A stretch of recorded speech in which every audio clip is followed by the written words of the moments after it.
Hello बच्चों, क्या हाल चाल। आवाज़ आ रही है? मस्त होंगे और अपनी रजाई में पड़े पड़े बढ़िया से पढ़ रहे होंगे, राइट।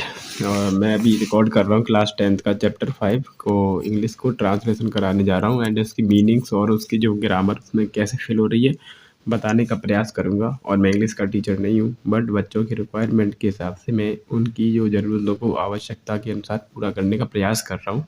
छोटा सा प्रयास है, थोड़ी सी कोई गलती बने तो उसे बता देना मुझे कमेंट में, तो आगे से सुधारने का प्रयास रहेगा। क्योंकि मैं इंग्लिश का टीचर नहीं हूँ, मैं साइंस और मैथ को अपने लाइफ में प्रायोरिटी दी है, मैंने इस पर टाइम खर्च किया है और इसी के लिए मैं पर्टिकुलर बना हूँ। बट मैं बच्चों के हिसाब से और बच्चों की रिक्वायरमेंट के लिए मैं ये सब कर रहा हूँ।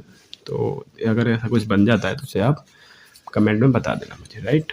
और देखेंगे आप, तो मेरा ये पहला उद्देश्य है इसमें कि ग्लिम्स ऑफ इंडिया यानी चैप्टर 5 को हम यूनिट जो 5 है उसमें 3 टॉपिक्स हैं, राइट। तो तीनों टॉपिक्स को आप देखें। पहले चैप्टर 5 है, उसका नाम है ग्लिम्स ऑफ इंडिया। इसका मतलब होता है भारत की झलक, यानी भारत में झांकियाँ, यानी भारत के साथ कुछ घटनाएं घटी, उनमें से कुछ चैप्टर में बताया गया है। तो इसमें से जैसे कि पहला चैप्टर हो गया वो है अबीकर फ्रॉम गोवा, गोवा की जो बेकर की दुकान है। दूसरा चैप्टर है उसका ये है क्रोक, और तीसरा चैप्टर है इसमें टी ऑफ आसाम। तो अभी हम इनके राइटर की बात कर लें तो हम इसे आज पहले चैप्टर में से इसको पढ़ने का प्रयास करेंगे इस वाली वीडियो में, जिसके राइटर है, लिखने वाले कौन है, लुइस रॉड रिंगर्स। इस राइटर को याद रखेंगे, इनको ये बहुत ज़्यादा पूछे जाते हैं राइटर से, 1 नंबर का राइटर का भी क्वेश्चन आंसर बनता है आपका, ठीक है। नेक्स्ट हम बात करें तो आगे चलते हैं, अब इस चैप्टर को पढ़ने से स्टार्ट करते हैं। तो वो है आवाज़ सही से आ रही है ना? एक बार बताना आप कमेंट में कि क्वालिटी कैसी है और आवाज़ कैसी आ रही है, राइट। तो बिफोर रीड, पढ़ने से पहले देखें एक्टिविटीज़ में क्या करना है। वैसे एक्टिविटीज़ पढ़ते तो नहीं है पर हम पढ़ लेते हैं यहाँ। डिस्कस यानी क्लास में डिस्कस करना है। क्या करना है वही कह रहा है, व्हाट इमेज, पहला पॉइंट को देखें आप, तो व्हाट इमेज, कल्पना कीजिए क्या कि ऑफ पीपल एंड प्लेस, जगहों की और लोगों की आप कल्पना करें, क्या इसकी जिसमें कम टू योर माइंड, जो आपके दिमाग में यानी आप विचार में आपके में आ रही हैं। और when you think of our country, कि जब आप अपने देश के बारे में सोचते हैं तो आपको क्या याद आता है, कौन सी जगह याद आती हैं, कौन सी लोग याद आते हैं, उनको आपको सोचना है। क्लास में ये डिस्कस होगा। नेक्स्ट दूसरा जो पॉइंट है वो कह रहा है what part of India have you lived in, यानी आप इंडिया के कौन सी जगह से रहते हैं, उस जगह में और विजिटेड, और आपने किस जगह पे भ्रमण किया हुआ है। कैन यू नेम, क्या आप नाम क्या आप बता सकते हैं नाम ऐसे कर सम पॉपुलर टूरिस्ट डेस्टिनेशंस, यानी जो पॉपुलर है टूरिस्ट के लिए वो आप इंडिया में उनका नाम कुछ बता सकते हैं क्या, ऐसा डिस्कस करेंगे। तीसरा हमारा पॉइंट है इसमें वो है यू मे नो, है ना, आप जान सकते हैं that a part of from British, जो कि एक हिस्सा रहा था ब्रिटिश से। दूसरा डच भी हमारे देश में आए हुए थे, एंड फ्रांसिस, और फ्रेंच भी आए हुए थे, एंड पुर्तगाली have also played a part a play in the story of our country. तो इन लोगों का जो हमारे में डच और पुर्तगाल और फ्रांसीस ये सारे आए हुए थे इतिहास में, तो इन लोगों का क्या रोल प्ले किया था इन्होंने इंडिया के अंदर। तो इस पर भी आपको चर्चा करनी है अपने डिस्कस और किसके साथ, बच्चों के साथ में या फिर अपने दोस्तों के साथ अपनी क्लास में चर्चा करनी है। अभी खाना ज़्यादा खा लिया तो खट्टी खट्टी डकारें सी आ रही है थोड़ी सी, मैंने पानी पास में रखा नहीं है, चलो कोई बात नहीं। अब तो दम लेंगे इसको चैप्टर को ख़त्म करके, राइट। ये ठान लिया, वो कर दिया। सो चलो आगे। नंबर 4 वाला पॉइंट क्या कहता है इसमें, कैन यू से, है ना, कैन मतलब मॉडल वर्ब है। कैन यू से, क्या आप कह सकते हैं which part of India grow, कि इंडिया का कौन सा जो पार्ट है जो इनमें से ग्रो कर रहा है, राइट। तो जैसे कि टी एंड कॉफ़ी, 2 ऑप्शन दिए गए, और अब ये टॉपिक जो है ना वो शुरू हो रहा है, राइट। तो इसमें फर्स्ट टॉपिक शुरू होता है वो है पहले ही मैंने आपको बताई थी कि इसमें 3 यूनिट हैं, राइट। तो पहली यूनिट शुरू हो रही है ग्लिम्स ऑफ इंडिया वाली जो चैप्टर है, उसमें से पहला टॉपिक है आपका अध्याय अ बेकर फ्रॉम गोवा, यानी बेकर फ्रॉम गोवा का मतलब गोवा की एक बेकर की दुकान, राइट। अब यहाँ पर देखा जाए तो this is a pen portrait of a traditional Goan village bakers who still has an important place in this in his society. तो यहाँ पर यहाँ क्या है, यहाँ एक ट्रेडिशनल गो विलेजेस यानी बेकर की दुकानों का एक ट्रेडिशनल चित्रण किया गया है। क्या किया गया है? चित्रण। और मैं मीनिंग को जो बोल रहा हूँ तो आप उस पर नोट करेंगे, राइट। जहाँ मैं गोल कर रहा हूँ उन मीनिंग को चित्रण किया गया है। जो क्या है, who is an important role in place of in society, जो आपके समाज में, सोसाइटी मान होता है क्या, समाज, जो आपके समाज में क्या कर रही हैं, एक इम्पोर्टेंट रोल प्ले कर रही हैं, है ना, करती हैं, उनके बारे में यहाँ इस चैप्टर में, इस अध्याय में बताया गया है। सो हम आगे बढ़े। तो हम आगे इस पैराग्राफ को लेते हैं और उसकी हिंदी में आपको कुछ मीनिंग्स के लिए एक बुक्स लेके बैठ जानी है। तो अगर आपको मीनिंग उनको याद कर लेंगे तो आपको ट्रांसलेशन करने में ज़्यादा दिक्कत नहीं होगी। और उन बच्चों से भी मैं कह रहा हूँ जिन्हें बच्चों को पढ़ना नहीं आती है, वो थोड़ा सा ध्यान से पढ़ेंगे, मेरे साथ साथ मेरे सब बल्दों को बोलेंगे, तो उन्हें कुछ ही दिनों में ये इंग्लिश भी पढ़ने से अच्छे से आने लगेगी, राइट। नहीं आती है तो अपनी कमेंट को बताना फिर। तो मैं अगर बात करूं यहाँ से, तो अवर एल्डर्स, देखो यहाँ, our elders are often heard reminiscing nostalgically, तो about those good old Portuguese days, है ना। तो यहाँ पर एंड करते हैं सेंटेंस को। अब ये कह रहा है कि हमारे बुजुर्गों से अक्सर सुना होगा, सुनते हैं, हम अक्सर बुजुर्गों से ये सुनते हैं, रिमेंसिंग नोस्टालॉजिकली।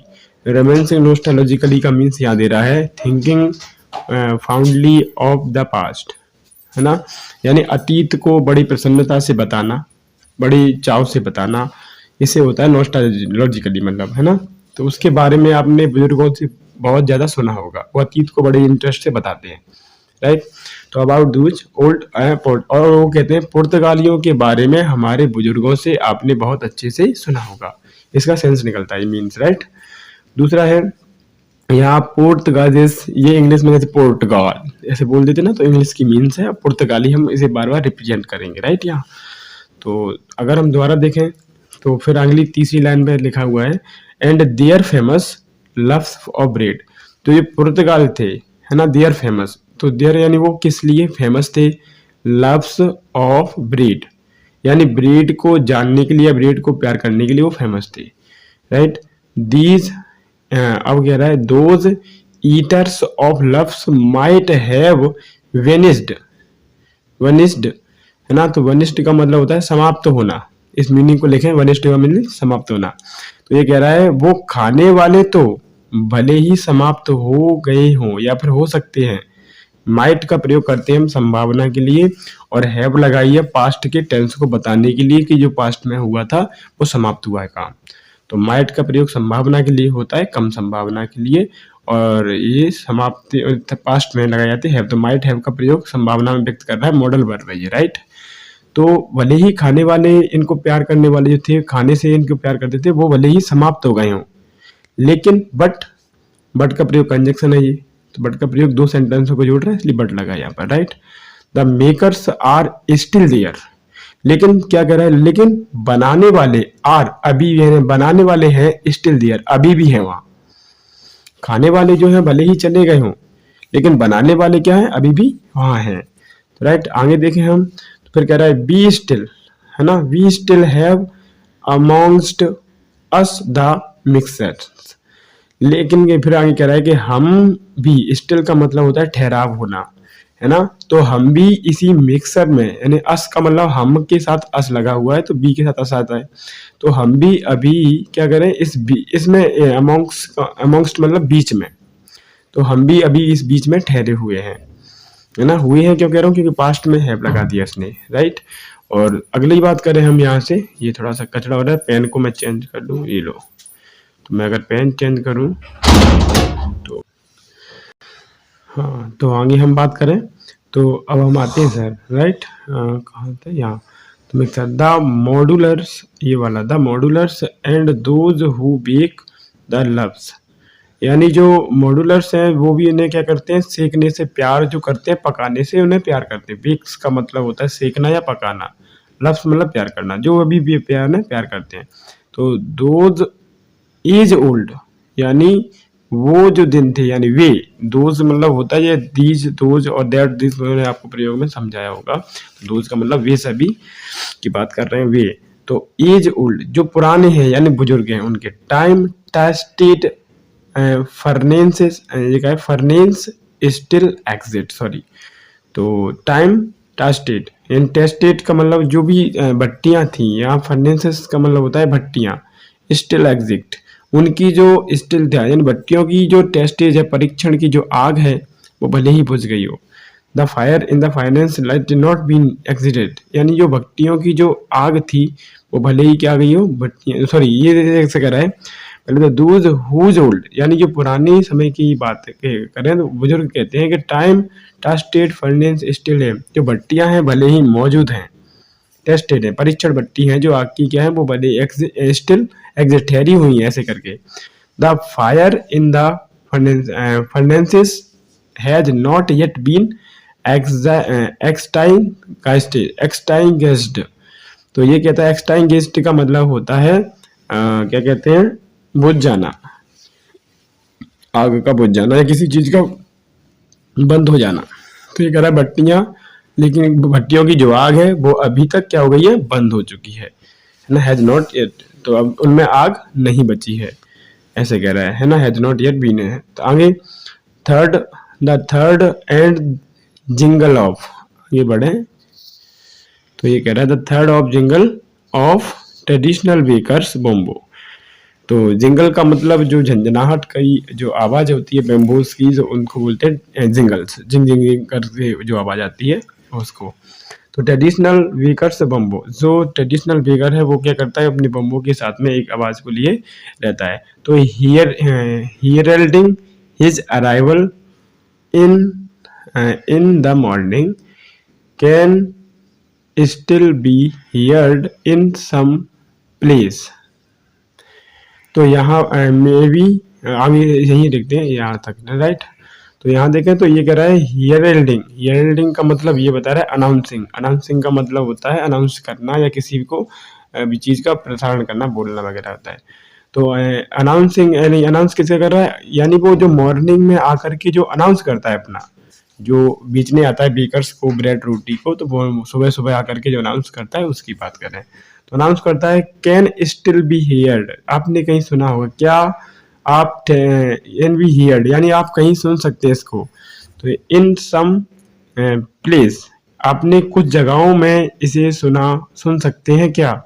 May be the father is not alive, शायद ही, मे बी का मतलब शायद ही, और ये कम संभावना होती है, माइट थोड़ी सी अधिक संभावना हो जाती है। तो यहाँ मे बी का प्रयोग भी होता है शायद के लिए। तो शायद उनके जो पिता है वो भले ही जीवित ना हो, है ना, अलाइव माने जीवित होना, वो जीवित ना हो, बट लेकिन द सन स्टिल कैरीज, है ना, carries on the family provisions, जो लड़का है वो उनका क्या कह रहा है, उसके जो ट्रेडिशनल को, जो उसका पेशा को अभी भी कर रहा है, तो बेशक ही भले ही पिता जीवित ना रहे हो सकते हो। और आगे पढ़े तो दीज बेकर्स आर, वो सब क्या है, वे हैं बेकर, उनको बेकर कहते हैं। इवन टुडे, आज भी, है ना, अभी भी है वो। नॉन एज पेडलर इन गोवा, उन लोगों को आज भी गोवा में पेडलर नहीं सिर्फ पेडर के नाम से जाने जाते हैं, उनको पेडर कहते हैं, यानी बेकर जो थे उन्हें अब पेडर के नाम से जानते हैं गोवा में, राइट। तो आगे पढ़े, अब हमारा शुरू होता है यहाँ से तीसरा पैराग्राफ। तो वो कह रहा है ड्यूरिंग अवर चाइल्डहुड इन गोवा, तो ड्यूरिंग का मतलब समय के दौरान, तो गोवा में बचपन के समय, है ना, यहाँ से स्टार्ट करेंगे, गोवा में बचपन के समय या बचपन से, हमारे हम अपने बचपन में, लेखक कह रहा है यहाँ the bakers use to be our friends, जो बेकर जो था क्या कहते हैं उसको बेचने वाला, वो क्या हुआ करता है, थोड़ी सी पेन को मैं यहाँ से साइज चेंज कर देता हूँ इसका, 1 मिनट। तो ठीक है। अब क्या, बेकर जो था वो हमारा हुआ करता था, यूज टू का प्रयोग किया गया, यूज टू का प्रयोग करते हैं, इसकी हिंदी निकालें तो इसकी हिंदी निकलती है किया करता था। हैबिट होती है एक तरह की, पास्ट की हैबिट बताएं तो। ऐसे किसी भी काम को हम पास्ट में किया करते थे तो उसके लिए यूज टू प्रयोग करते हैं, मॉडल वर्ब है, राइट। तो the bakers use to be our friend, जो बेकर था वो हमारा मित्र हुआ करता था। दूसरा कंपेनियन या सहपाठी या कोई वैसा हुआ करता था, जैसे मालिक वगैरह होता है, या एंड गाइड या फिर मार्गदर्शक हुआ करता था। तो गाइड मतलब मार्गदर्शक हो गया, राइट। अब आगे हम बात करें तो उसमें क्या हो जाएगा, हाँ क्या कहते हैं, 1 मिनट दोबारा चलो। तो ही यूज टू, फिर आ गया यूज टू का प्रयोग, तो वह हुआ करता था। यूज टू का मतलब किया करता था, ऐसा होता है जो हुआ करता था, क्योंकि पास्ट लगा रहा है, वो ईडी लगा रहा है। तो ही यूज टू आगे कम एटलीस्ट ट्विंस अ डे, वो दिन में करीब कम से कम, एटलीस्ट का मतलब कम से कम 2 बार दिन में आया करता था, है ना। ही यूज टू कम एटलीस्ट कम, तो ये 2 बार आया करता। वंस एक बार क्या होता है, when he set out in the morning on his selling round, जब वह, अब व्हेन के बाद यदि हेल्पिंग वर्ब आती है तो व्हेन का मतलब होता है कब, और अगर नहीं आती है तो व्हेन के बाद अगर सब्जेक्ट आता है तो इसका मतलब होता है क्या कहते हैं, जब। क्लियर। तो ये दोनों देखें, यहाँ व्हेन के बाद तुरंत सब्जेक्ट आया है तो इसलिए इसका मतलब होगा जब। तो when he set out in the morning on his selling round, जब वो अपने सेट के साथ में, ताम जो उसके औजार थे उसके साथ में मॉर्निंग में सेलिंग यानी बेचने के लिए निकल जाता था, तब की बात है। तब तो एंड देन अगेन, और तब फिर आगे क्या होता है, when he return after emptying, है ना, when he return after emptying his हज बास्केट, और वो लौटता था बाद में खाली बड़े बास्केट, बास्केट माने डलिया वगैरह जिसमें वो ब्रेड को भर करके ले जाता था, है ना। तो उसके साथ वो जब लौटता था, the jingling third of his bamboos woke, wake की सेकंड फॉर्म यूज करिए woke, woke us up from sleep and we ran to meet and greet him, है ना। तो व्हेन ही रिटर्न, तो ये तो हो गया। तो जब वो लौट, the jingling third of his bamboo, तो बॉम्बो जो उसके हाथ में स्टैंड हुआ करता था, इस पर कुछ घंटी वगैरह कुछ लगाता था जिससे को आवाज आए, साउंड आए, जिससे कि बच्चों को पता पड़े कि ये बेचने वाला, बेकर्स वाला आ गया है। ट्रेडिशनल हो जाता है वो, जिससे बच्चों को पता लग जाता है। तो उसकी आवाज के साथ वो जाता था, जिससे उसकी चलता था गलियों में तो उससे आवाज निकलती थी उन बम्बो के स्टैंड से। फ्रॉम स्लीप एंड आगे, फ्रॉम आगे बढ़े, from sleep and we ran to meet and greet him, और क्या करते, हम उसका अभिवादन करते थे, और सीप एंड, हम जो सोए हुए थे वो हम जाग करके तुरंत उसके पास भाग करके जाते थे और उसका एक अभिवादन करते थे हम, है ना। ग्रीट का मतलब होता है अभिवादन करना, सम्मान करना हिम उसका। तो आगे बढ़े, व्हाई वॉज सो इट, है ना, ऐसा क्यों, ये सब क्यों था, इसका अभिवादन हमने क्यों करते थे। तो वो आगे कह रहा है, was it for the love of the loop, LOAP, लोप का मतलब होता है पाव रोटी, ब्रेड रोटी होती है।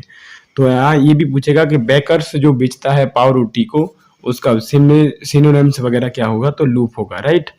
एंड तो was it for the love of the loop, यानी वो क्या वह पाव रोटी से प्यार करता था इसलिए अभिवादन करने आए थे।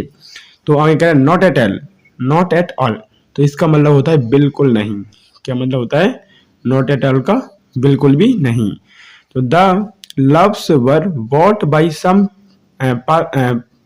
पैकिंस और वास्टिन, तो हम तो जो प्यार करते थे वो उसके खरीदने से, पैकिंस एंड बास्केट के खरीदने से वो खरीदता था। And maid servant of the house, और जो घर के जो चपरासी हुआ करते थे उनको देता था, यानी उनके लिए वो करता था ये सब। तो what B locked for were Dooj bread bangles, है ना। तो जो पाव रोटी को हम देखते थे वो क्या थी, पाव रोटी में ब्रेड बैंगल्स, यानी वो चूड़ियों जैसी पाव रोटी दोज हु ब्रीड बेंगल्स, जो हुआ करती थी, विच वी चूज केयरफुली, जिसको हम क्या करते थे, बड़ी ध्यानपूर्वक सावधानी से उसे चुनते थे, है ना। समटाइम्स, कुछ समय तक, कुछ समय बाद क्या होता है, इट वॉज स्वीट ब्रीड, अक्सर ऐसे भी कह सकते हैं इसको, कुछ समय वो क्या होती, कभी कभी, ऐसे भी कहें समटाइम्स मतलब कभी कभी, कभी कभी यह हमें मीठी, sweet breed of the special mix, कभी कभी कुछ बनी हुई विशेष जो ब्रेड थी वो हमें मीठी भी लगती थी, है ना। तो वो मीठी भी हुआ करती थी, ऐसे भी कह सकते हैं, राइट। एंड आगे चलें तो इसका हम वो निकालते हैं दूसरा वाला पैराग्राफ। तो ये कह रहा है, the bakers made his musical entry on the scene with जंग जंग sound of the specially made bamboo staffs. तो बॉम्बो स्टाफ का मतलब जो बॉम्बो का उसके पास स्टैंड था उसके साथ वो निकलता था, तो उसकी जो साउंड थी वो जंग जंग की साउंड आती थी। एंड बेकर्स, जो म्यूजिकल एंट्री, जो म्यूजिक के साथ उसकी एंट्री हुआ करती थी गलियों में, एंड उसके साथ देखने को मिलता है सीन, ये दृश्य आता था कि बेकर्स अपने साथ एक स्टैंड लेके आता था और उसकी जो एंट्री हुआ करती थी वो एक जिंग जिंग साउंड के साथ हुआ करती थी, राइट। सो आगे हम बात करें तो वो कह रहा है, one hand supported the basket on his head and the other banged the bamboo on the ground. तो बैग्ड का मतलब होता है रखना या पटकना वगैरह होता है।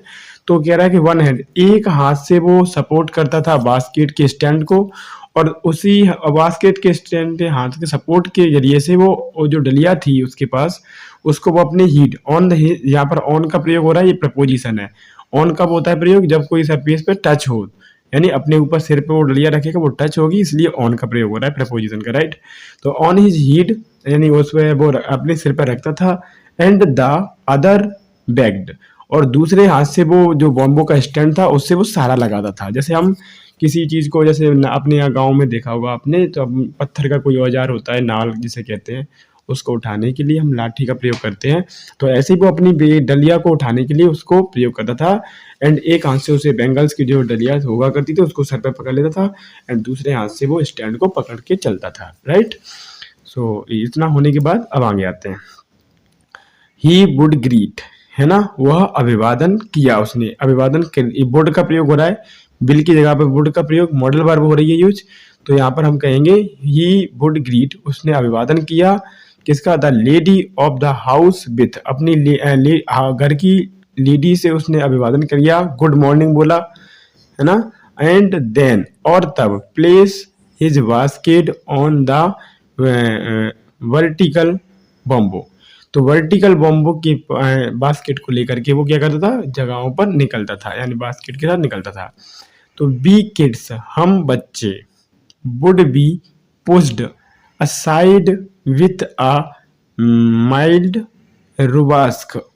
एक मिनट, तो आप यहाँ ये देख सकते हैं कि यहाँ पर ये कह रहा है, we kids would be pushed, तो हम जो बच्चे थे उसको धक्का वगैरह, पुश माने धक्का होता है, धक्का भी किया करते थे, असाइड एक तरफ से, विथ अ मिल्ड रुबार्क। तो रुबार्क को आप पिन करें, रुबार्क का मतलब यहाँ पर लिखा है स्कोल्डिंग, है ना, यानी वो क्या करता था, डांट वगैरह भी लगाता था जब बच्चे उसकी डलिया में ज़्यादातर झगते थे, उसके पास एकदम ज़्यादा भीड़ इकट्ठी होती थी, तो वो डांट भी लगाया करता था उनकी, है ना।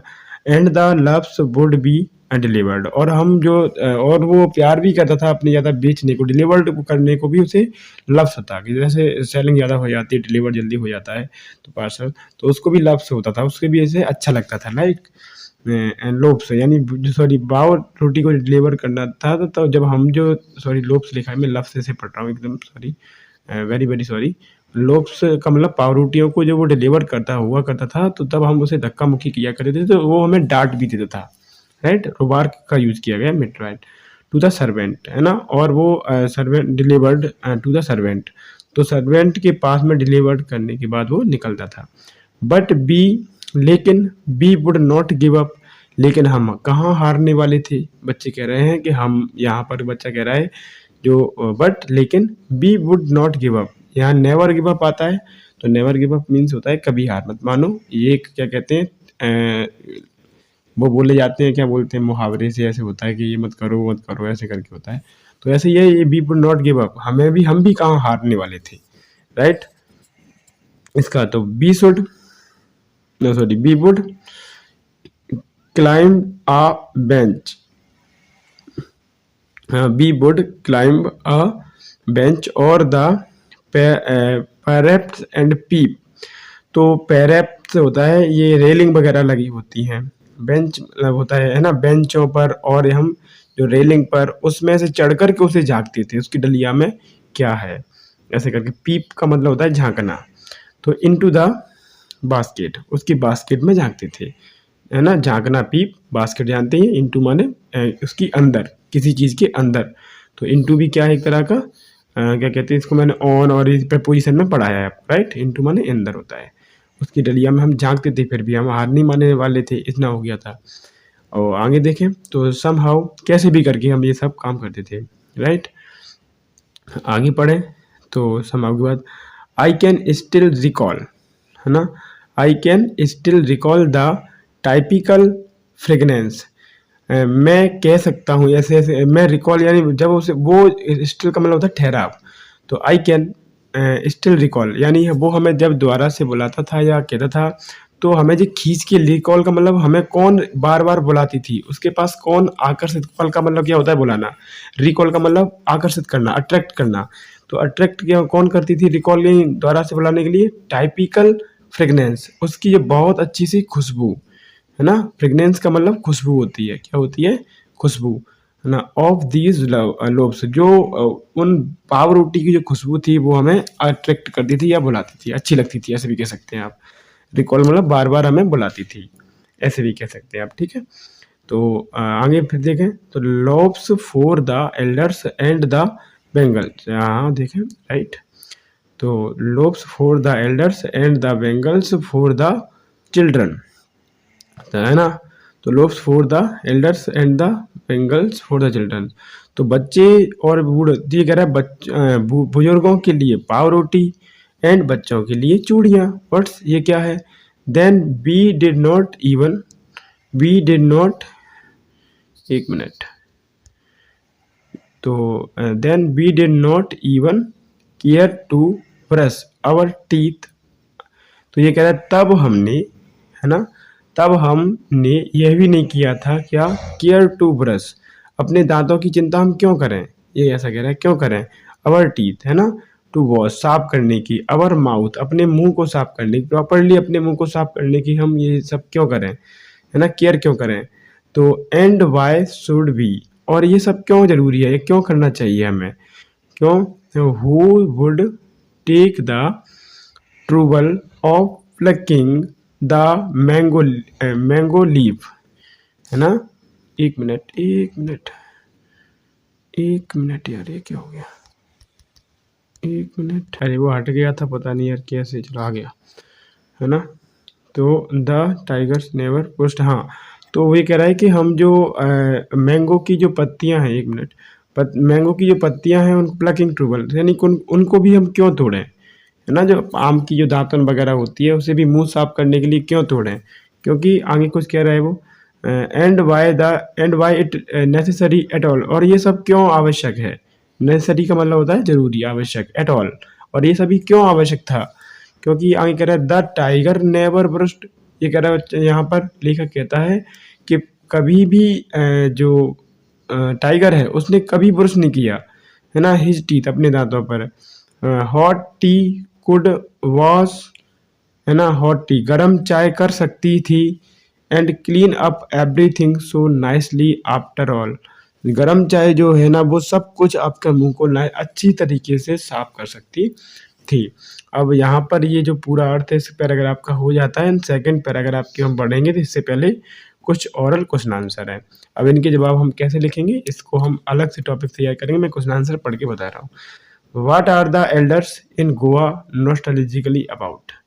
तो जो गोवा में जो बुजुर्ग थे वो नॉस्टैल्जिकली यानी किसके बारे में, अबाउट मतलब किसके बारे में जो चर्चा किया करते थे, राइट, एल्डर्स हुआ करते थे। दूसरा क्वेश्चन है in bread making still popular in Goa, जो ब्रीड मेकिंग है बनाने की जो पॉपुलर कैसे होती है वो गोवा क्या है, हाउ डू यू नो, आप इसे कैसे जानते हैं, है ना। तीसरा कह रहा है what is the basket called, जो back sorry what is the baker called, तो अब जो बेकर है उसे आप कैसे बुलाते हैं? नंबर 4 कह रहा है when could the baker come everyday. जो बेकर था वो रोज, है ना, कब आया करता था, ऐसे कह सकते आता होगा। Why did the children run to meet, और बच्चे उसके पास क्यों जाते थे, राइट। तो ये 4 क्वेश्चन ओरली, आपको इसके आंसर नहीं पता तो अगर आपको पता है तो कमेंट बॉक्स में ज़रूर टाइप करें, एंड आपको नहीं पता तो उसका कमेंट करें कि नहीं पता है सर, और एकदम सिंपल में याद कराइए तो उनको भी याद करा दिया जाएगा, राइट। तो आज हम अगर अपने टाइम देखें इस वीडियो में तो ये 30 मिनट का वीडियो बन चुका है। अगर इसका जो दूसरा पार्ट है मैं दिखा देता हूँ आपको यहाँ पर। तो अभी ये दूसरा वाला पार्ट बचा हुआ है इसमें, तो इसको हम लेते हैं नेक्स्ट पार्ट में इसके बारे में, राइट। तो अभी के लिए इतना काफ़ी है, आप इस वीडियो को रिवाइज करके दोबारा देखें, एंड अगर कोई इसमें गलती हो जाती है तो उसे कमेंट में करें। मैंने ये पहली वीडियो शूट की है इसलिए मुझे थोड़ी सी इसमें बोलने में भी हेजिटेशन सी हुई है, राइट। तो अगली नेक्स्ट वीडियो पे कोशिश करूँगा कि ना हो पाए, और मैं रात्रि के 11 साढ़े 11 हो गए हैं और इस समय मुझे नींद भी बहुत आ रही है, तो मैं थक तो गया हूँ दिन भर पढ़ाते पढ़ाते, बट फिर भी मैंने बनाया है क्योंकि मैंने कह दिया, अब वो झूठ साबित ना हो और इस मुंह से झूठ कम निकले, जिससे कि पावर है वो बढ़ जाए, थोड़ी सी पावर बढ़ती है सत्य बोलने से। इसको मैंने फील किया है, लाइक अपनी लाइफ में झूठ बोलने से डर बढ़ता है, भय बढ़ता है, और सत्य बोलने से पावर आती है ना, और अपने ब्रेन में पावर आती है, एंड अपने इस क्या कहते हैं बॉडी में पावर आती है। यानी ऐसे कह सकते हो कि आप कहीं ना कहीं ईश्वर की शक्ति के साथ मिलकर के काम कर रहे हो। तो जो सत्य की पावर है उसके साथ चलेंगे तो शायद हम लाइफ में बहुत आगे तक जा सकते हैं।